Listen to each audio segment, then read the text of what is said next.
Assalamualaikum warahmatullahi wabarakatuh. Selamat siang buat teman-teman semuanya yang ada di rumah ya, yang lagi sedang buka-buka YouTube dan ternyata di sini sudah sering memperbaiki kipas yang gede seperti ini. Biasanya tuh sudah gumparannya yang bermasalah. Cuman ini nggak tahu apa yang bermasalah. Saya akan coba tes menggunakan apometer teman-teman. Dan bagaimana cara pengetesan? Ikuti terus video saya sampai selesai. Bagi yang belum subscribe silahkan subscribe dulu ya teman-teman ya, dan tekan tombol lonceng untuk berlangganan dengan channel Waro Samarinda dan kasih semangat tekan like. Oke pemirsa, terima kasih yang sudah subscribe ya teman-teman. Dan di sini saya akan memberitahu bagaimana cara-cara langkah-langkah cara perbaikan kipas. Dan di sini saya menyediakan satu buah apometer. Saya taruh di sini. Dan bagaimana cara pengetesan teman-teman? Jadi langkah utama itu ngetesnya tidak menggunakan listrik ya teman-teman. Kita menggunakan apometer saya untuk pengetesan, yaitu pertama menggunakan apometer saja seperti itu ya teman-teman ya. Dan di sini apanya yang dites menggunakan apometer? Tentunya setiap kipas pasti ada stekernya seperti ini ya teman-teman ya. Dan ini sangat bermanfaat untuk mengetahui kerusakan kipas. Dan bagi bapak-bapak yang ada di rumah ya, yang ingin memperbaiki kipasnya sendiri, bisa ikuti tutorial saya di sini. Dan di sini saya akan memberi tips termudah dan tercepat cara mengetahui kerusakan kipas ya, dengan cara kita konekkan dulu propnya seperti ini. Lalu kita tes, tapi bukan asal-asalan dites teman-teman, tapi harus ada tombol yang harus di on kan, itu tombol di sini ya. Di sini harus di on kan, perhatikan sudah on apa belum di sini. Biasanya setiap tombol di sini sudah ada tanda panahnya teman-teman. Di sini ada tanda panahnya ya, kelihatan ya, ada tanda panahnya. Tanda panahnya diarahkan ke angka ya, angka 1, angka 2, angka 3 tidak apa-apa. Di sini mengarah angka 2 ya, nggak terlalu kelihatan.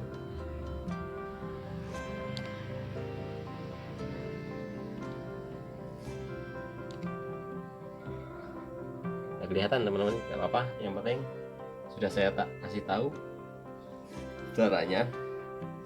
Terus langkah kedua, kita tes bagian stekernya terhubung atau tidak menggunakan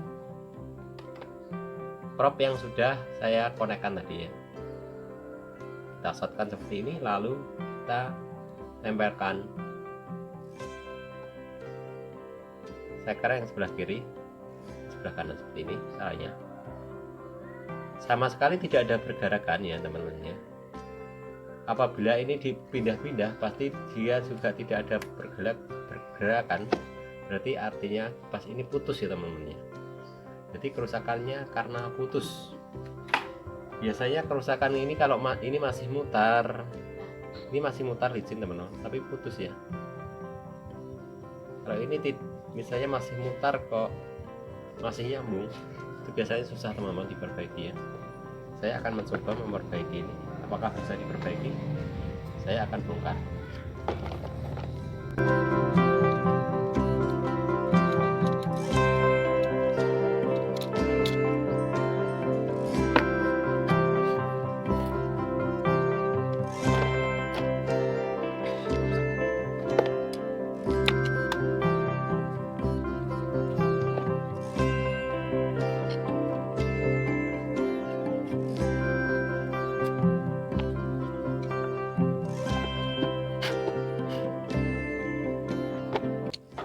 Terlihat masih bagus ya teman-teman ya, jadi sangat-sangat bagus masih. Mungkin ada yang putus, saya cari ada fuse-nya enggak ya teman-teman ya. Ini gede teman-teman ya, tapi yang biasa ya. Di sini masih menggunakan bushing.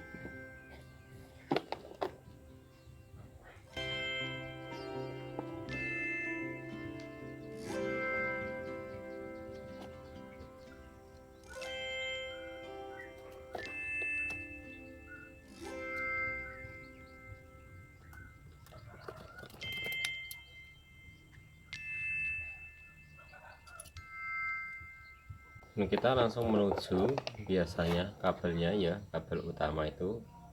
Kalau nggak kabel hitam, kabel biru atau kabel putih, biasanya seperti itu. Dan di sini yang paling terlihat di sini kabel biru tidak ada. Ya, kita cari fuse-nya maksudnya ya. Mana ada fuse?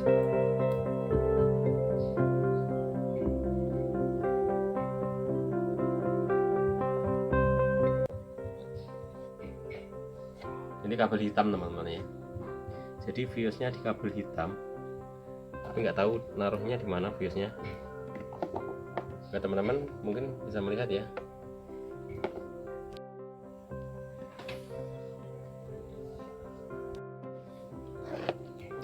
Oke teman, saya kasih tahu fuse-nya ada di mana ya. Nah, di sini kelihatan dari dalam ya fuse-nya. Fuse-nya warna putih ini teman-teman, masuk ke dalam. Dan fuse-nya ketemu kabel hitam sama kabel coklat seperti ini ya teman-teman ya. Kita cari aja.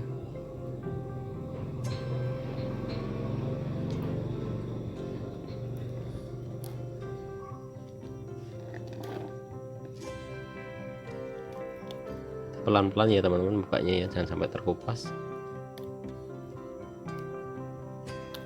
Oke, kabel sama kabel hitam. Lalu seperti ini teman-teman cara pengatasannya ya. Kita hubungkan dulu ya. Ini kan ada fuse-nya kabel hitam sama kabel coklat di sini. Langsung kita hubungkan di sini, lalu kita seperti tadi pengatasan pertama tadi ya. Saya akan tes menggunakan multitester.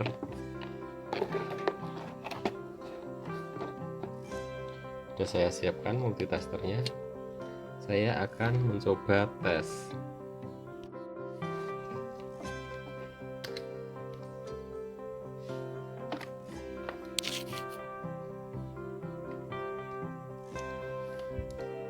Dan seperti tadi kita hidupkan lagi ya, seperti ini.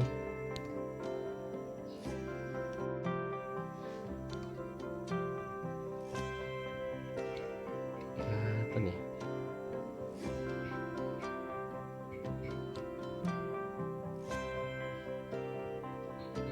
Ini ada tanda teman-teman ya. Ada tanda bisa ditaruh ke angka 3, bisa taruh angka 2 atau angka 1. Misalnya kita putar di sini juga tidak apa-apa ya tandanya ya. Saya kasih angka nomor 3 saja, tadi sudah di sini. Lalu kita tes bagian stekernya seperti ini. Taruh prop hitam, taruh sebelah kiri, prop merah tempelkan. Prop merah tempelkan di sebelah kanan. Oke teman-teman, jadi kerusakannya memang benar di fuse ya. Apabila ini fuse saya lepas teman-teman ya, pastinya dia tidak connect. Seperti ini ya cara perbaikannya. Ini sudah saya lepas, lalu saya konekkan sini. Pastinya tidak connect ya teman-teman. Saya akan mencoba konekkan ya. Ini saya tahan seperti ini, saya tekan ya. Ini prop masih menempel. Saya akan menempelkan fuse-nya tadi. Perhatikan ya. Jadi kerusakannya ada di fuse, langsung kita ganti fuse-nya saja. Di sini saya banyak stok teman-teman ya.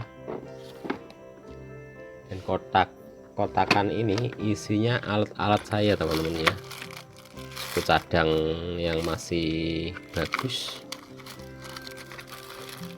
cadang yang belum dipakai ya. Kita cari saja, mungkin di kotak yang paling bawah.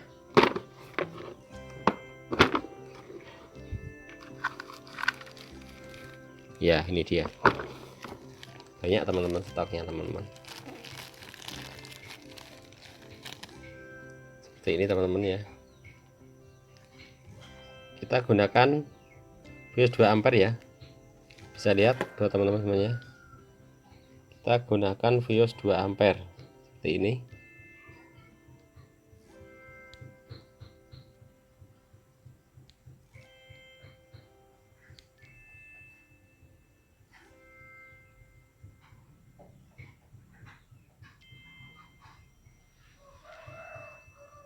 Terus ya, kelihatan teman-teman ya, 2 ampere ya, nah, tulisannya kecil, 2 ampere yang saya gunakan.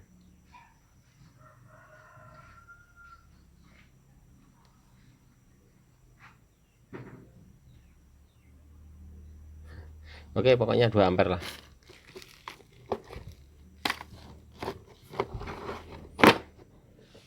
Langsung saya lakukan penggantian, dan saya tidak melepas ini teman-teman ya, langsung saya ikat saja seperti ini ya, langsung kita ikat seperti ini, saya tidak melepasnya.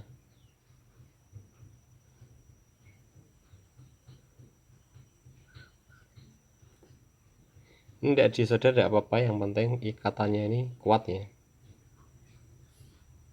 Lalu sisanya kita potong aja.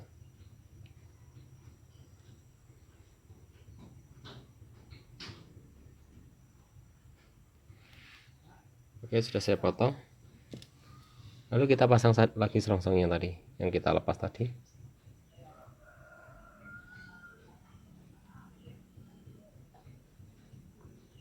Masuk ya.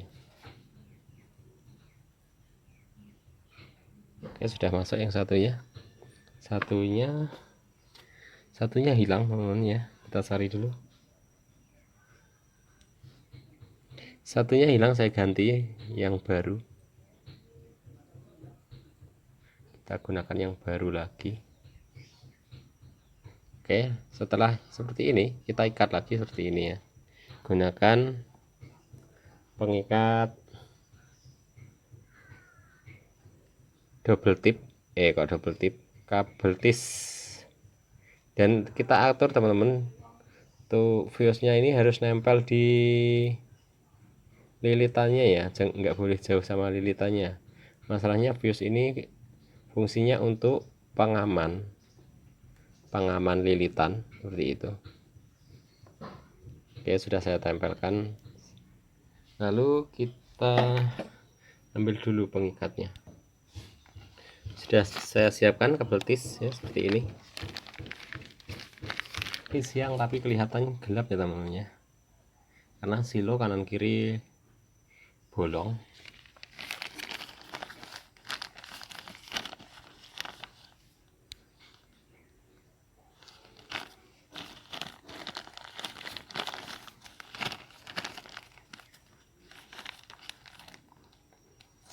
Saya sengaja tidak melubangi ini yang gede teman-teman, masalahnya mudah tumpah ya. Saya lubangi kecil saja secukupnya, yang penting bisa keluar isinya.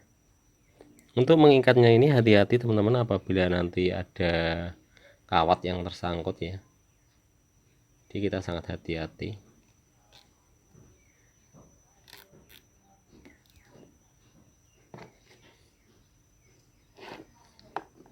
Dan sambil diperhatikan bagian bawahnya ya, kalau apabila ada kawat yang tersangkut, keperbaikan tidak jadi malah rusak seperti itu ya. Jadi kita betul-betul diperhatikan, karena lilitannya ini kawatnya menggunakan kawat yang kecil. Oke teman-teman, kasih 2 saja sudah cukup.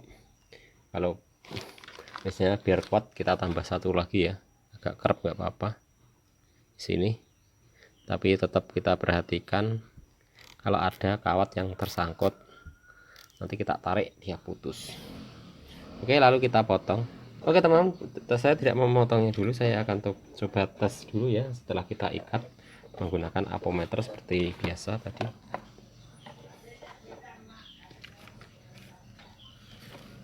Kita tes dulu di stekernya. Mana tadi stekernya, susah dicari ini ya.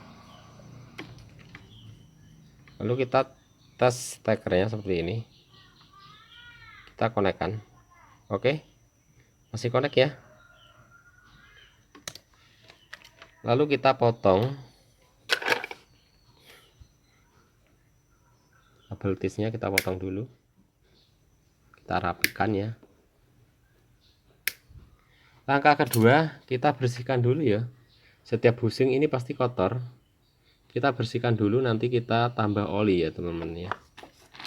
Kita bersihkan menggunakan kapuk kapas, saya biasanya membersihkan, dan di sini sudah ada kapuk kapas tapi bekas, tidak apa-apa, yang penting masih bisa digunakan. Dan saya gunakan obeng seperti ini, kita putar-putar seperti ini ya, supaya bisa masuk ke dalam bushingnya seperti ini ya. Karena ini penuh dengan stempel teman-teman ya, stempel dari roda gila ya, dari roda itu maksudnya, yang untuk menga-mengo itu, atau roda apa itu namanya.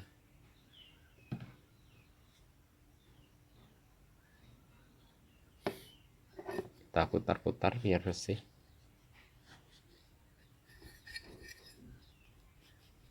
Jadi harus dibersihkan ya teman-teman ya, apabila perbaikan kipas ya, supaya kipasnya awet, tidak rusak-rusak lagi. Maksudnya bukan tidak rusak lagi ya, pasti rusak ya kulkas itu, kipas itu ya, tapi supaya tahan lama seperti itu ya, biar puas pemiliknya nanti pakainya. Kalau sudah puas nanti kan, kalau rusak pasti dibawa ke tempat saya lagi ya. Jadi biasanya tuh orang kalau puas itu pasti berlangganan.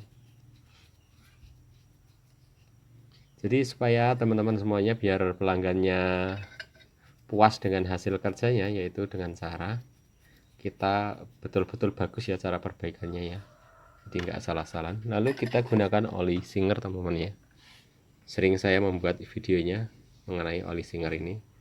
Oli Singer ini sangat bagus untuk kulkas, untuk kipas ya. Jangan gunakan oli sembarangan, stempel tidak boleh ya teman-teman ya. Dan kadang tuh orang nggak tahu stempel itu, kadang tuh dikira bagus stempel itu, malah stempel itu bisa merusak kipas ya teman-teman ya. Apabila buat teman-teman semuanya atau bapak ibu yang ada di rumah penggemar YouTube Warna Jelajah Pojok Kampung, pasti akan tahu apabila ada tip-tip terbaru dari Warna Jelajah Pojok Kampung, dan pasti saya akan menyarankan yang terbaik buat teman-teman semuanya ya.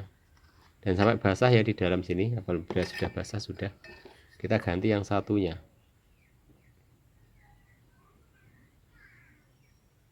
Kalau steker sudah connect, itu sudah dipastikan hidup ya teman-teman yang kipasnya.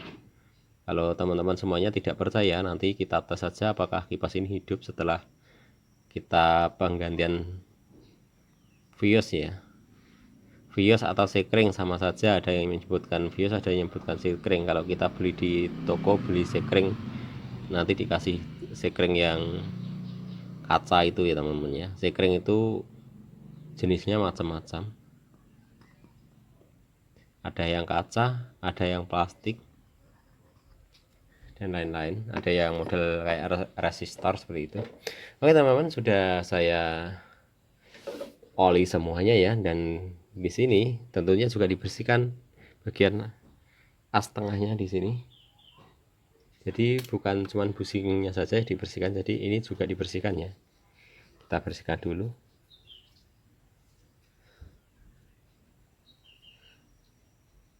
Dan ini banyak stempel ini, yang digunakan stempel ini aja ya teman-teman, tapi yang di sini tidak boleh menggunakan stempel ya. Jadi yang di sini supaya tidak masuk ke bushing, kita lap saja stempelnya di dekat sini.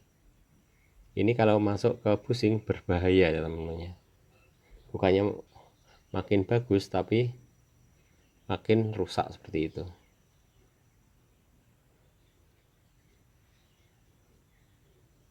Oke, sudah saya bersihkan, dan kita perhatikan ini depan sama belakangnya yang mana ya teman-teman ya. Dan yang belakang tentunya yang cocok dipasang ini berarti yang belakang kita pasang dulu supaya nanti pas ya pemasangannya itu. Pemasangannya tidak salah, ini pas seperti ini berarti posisinya berdiri seperti ini ya teman-teman ya. Kita taruh berarti ini bagian belakang berarti, dan ini tadi posisinya di paling belakang teman-teman ya. Jadi kapasitornya tadi posisi di paling belakang, dan di sini untuk bawahnya teman-teman yang ada bautnya di sini bawah, dan ini biasanya kabel ini biasanya di atas, jadi kita taruh di atas seperti ini ya pemasangannya ya. Sudah saya pasang ya. Ya, apabila buat teman-teman semuanya ya, apabila melepas ini harus diingat-ingat ya tadi posisinya seperti apa supaya tidak lupa, supaya kita mempercepat cara pemasangannya ya.